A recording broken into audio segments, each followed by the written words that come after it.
Welcome to Onivia Highlights. These are the best highlights from the LCK Spring 2025. While UCal is still extremely healthy, as well as mana healthy, means that UCal could potentially look to do this again. Now, here comes Owner and Carrier. I think UCal may need to use some abilities. He flashes, Sponge is here, but UCal is really dead. That is going to be first blood going over to Owner.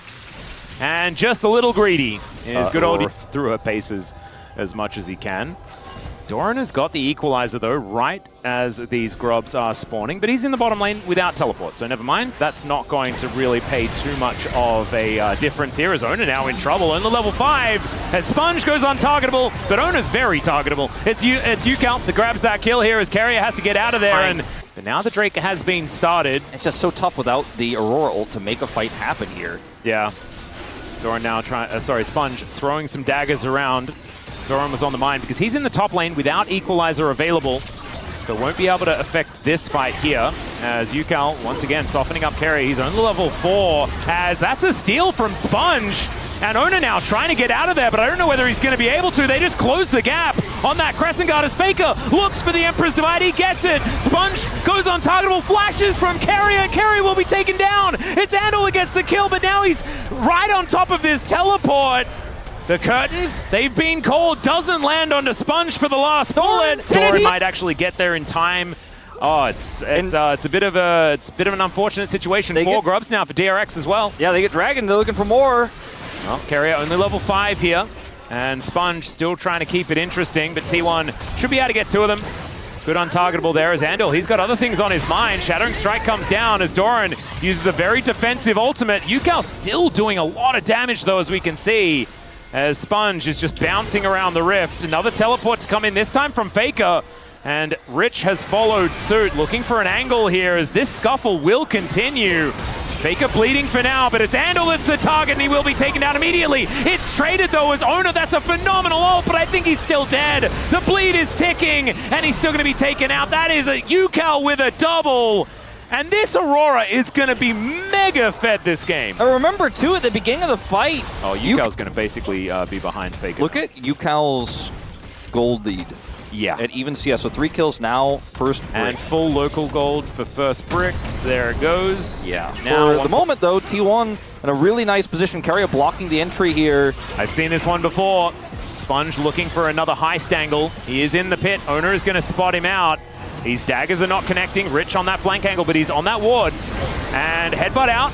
No Magnet Storm for you, Andal. Still Carrier taking a lot of damage. That is going to be the Drake going over to Owner. Somehow that Shock Blast is actually going to miss. That's going to force Rich to flash away. Some decent damage here from the Between Worlds, but the answering Deadly Flourish is too good. And there is the shutdown. Straight over to the GOAT as T1. They'll take the Drake and a whole bunch more.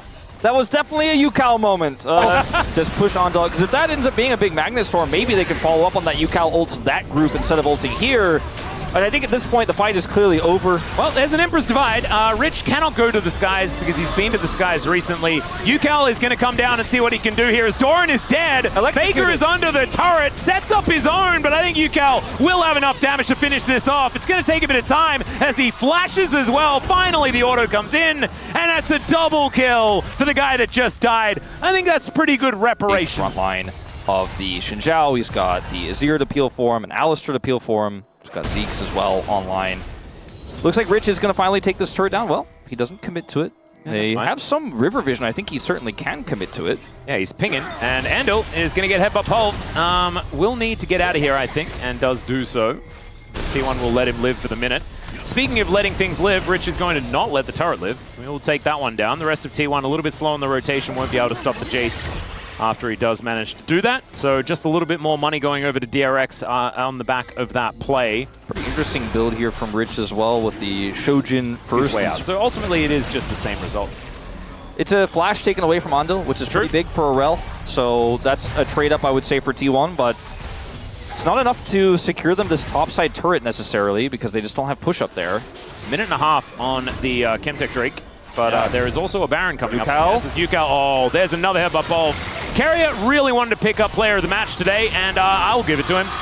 That's going to be Owner taking down the kill off the back of the cow. It's just on a ward there, and now they can get whatever they want. They want Herald, they want Otacon, they want this top turret. They're going to start with Otacon, which is a bit of a scary choice. Flanking. Carrier coming in, looking for it again. As Sponge going untargetable. Rich with some shock blast angles potentially. That equalizer, great spot, but Faker just wipes them off it. Andal trying to stay alive, and he will fail. Teddy coming up here. Rich has this turret to play through. Oh, God. Well, can the shock blast actually land? That's the question. The answer is no, because he's going to be dead. Carrier diving in one more time, and the doggo's on the ground. Teddy, another one of these doggos, is going to be in a bit of trouble as Carrier is down to 1 health, but he is still able to walk his way out. The flash comes in from Teddy, and that should still keep him alive. Okay, Yukal's flashing forward, does manage to take down the jungler. That might mean that Otacon is going to be okay. Deadly Flourish coming on in here as the 1-2 punch, and it's a double! Teddy, I don't know about that one though. The captive audience goes off, and I think Teddy knew that he was dead. Guma just comes on over and punishes. Andal's back up one more time. Kill Doran, which stops any potential Otacon take, but Teddy does give his life for it, and we reset. Well, Andal crashing forward, and the curtains, they have been called. Andal, I mean, he's just dead. Sand Soldiers will take him down. Sponge a little bit late on that untargetability, but it might be enough to get himself out of there. I mean, the fact that T1 has so much vision control over this river right now means that DRX feel compelled to kind of keep trickling in and checking and trying to find some information. There's so many objectives to take. Oh, the Baron. Oh, it's a T1 Baron. It's 27 minutes in, but it feels a little bit early. Well, Guma is trying to follow up on the engage there from Carrier as Teddy gets over this wall, I believe unbeknownst, as he's now spotted. Yukal is still big. Oh, okay. Carrier is going to try and get in there. Sponge going untargetable. Emperor's Divide is going to throw Yukal in. He pops on over as Carrier likely to go down, but I think that's a decent trade. They've taken down the jungler as well. Not sure what Teddy was doing. And now Owner is going to be able to transition this into a Baron. Somehow it worked. I have no idea how that all sort of worked into itself, but it's I mean, T1, I guess, calculated. I mean, their DRX fell right into their trap, and what looked like a fairly risky Baron really wasn't with the control they had, and I mean, I don't know if they might just win the game off this. Well, Ono once again going in, gets the knock up, and down goes the doggo. The curtains have been called, and it may just be curtains on this game. Faker picking up a kill to start this one off. Carrier tanking as much as he would like. Remember, they have the withdraws at the same time, as Guma not quite able to land that one, but he flashes forward, and that should finish off the kill onto Rich. Doran realizing that a whole bunch of his buddies are no longer here. Ono not going to actually get recalled because he did have a GA. He's got 3 items. This Xin Zhao is so incredibly large. They take the inner turret, and they're going to break open the base. Yeah, Doran's just looking to grab an inhibitor on his way. Is a dead dog.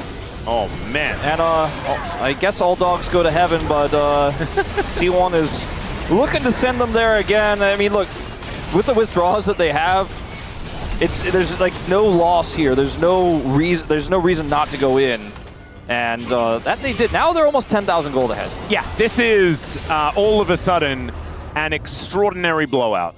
And it all happened off the back end of that Otacon Baron play. T1 just controlling the map so well.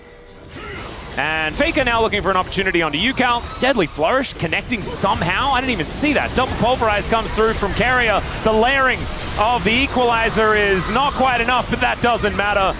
I don't know about the ulti there from Yukal, but I think he was just really scared. And who would blame him as T1 are bearing down on the base of DRX. It was a decent try. The early game was okay. Yukal kind of got fed, and then it mattered about 0. T1 are just so good at playing the map, so good at playing around vision. Their coordination is matched by very few teams in the world as Teddy is trying to hold the wave. He's dead. I mean, he might actually kill both of them. Doran comes in with a scrap shield, so he's not going to die, as Faker was almost bleeding to death, but he's got some honey fruit here. And I mean, when you look at how this game really turned on its head, it's just a few mistakes from DRX, and T1 is a team that is looking real good. Has augmented those first couple of items that felt underwhelming with an Infinity Edge and a Lord Dom, so he's doing plenty of damage now. Doran might need to be a little bit careful, I guess, but maybe he also doesn't, as Ona goes in, almost 3 taps. Sponge gets in another couple, and Faker is the one that actually finishes it off in the end. Equalizer just to celebrate, as Carrier looking for a bit of an angle here. He'll be able to get there, and my God, the damage of this Xin Zhao is obscene. and it's actually Gumayusi that finishes off a bunch of these kills. Doran, maybe move a little bit further out so you don't die to the Nexus turrets, but it doesn't matter. It's an ace. That's going to be the Nexus going down, and T1 in their first game looking pretty good. There were some... Never mind. His Vi is already locked in. So we just need a bottom lane here from DRX. But already, I think T1 are certainly looking to scrap in this game. Things are extraordinarily even. 3 grubs went over to T1, but that is it when it comes to the objectives. Ona looking to augment that with a dragon at the same time. But now Sponge has an R button. Presses it. The charm is going to be found here, and this is the Ahri Vi combo. Not a lot Faker can do. Goes down very low, but Carrier not enough to save him, and he's going to have to flash to safety. A lot of trading and aggression. Yeah, certainly things are happening. Yeah, I think it might be a ruinous game, you know, with all the damage. No, not quite, but... ruinous game with, like, teleport, so it looks like it is just going to be a give-up on the dragon type scenario. Potentially first brick here on this dive if they commit. Yeah. They won't, though. So it is just the dragon going down. Mountain Soul this game as well. Feels a little bit better than the Chemtex that we have been seeing so far today. But now, Rift Herald going to be started up. Carrier in the area. Gumayusi and Ona moving their way over. Sonic Wave going to go wide. And it was some fancy footwork, but now Faker looking to try and take this turret down. Sees an angle to commit to that fight, but otherwise can just get feats of strength and turret gold by finishing it off, and that's exactly what he did. Ooh, Ona and Carrier all diving in. There's a public execution, and Rich, in the blink of an eye, is just dead.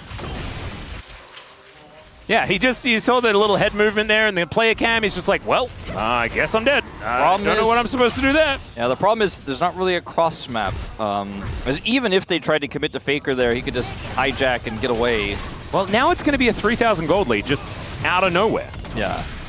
Pulling it out of some big turrets that T1 are killing with their grub lead. Still connects. Nice catch by Ona. Yeah, it may have missed, in fact. As cease and desist does come on through, Ona will in fact cease and or desist the living thing, and Teddy's going to be able to grab himself a kill. That was almost an inner turret taken down. Potentially able to get the first turret here for DRX. So that 3,000 goldie didn't quite happen. Good defense there from DRX, but it looked for a moment there like they were just going to fall over. And actually, DRX are looking to try and pull this one back. Teddy, though, is going to take the majority of his health bar, and yeah, he's not feeling too great about it.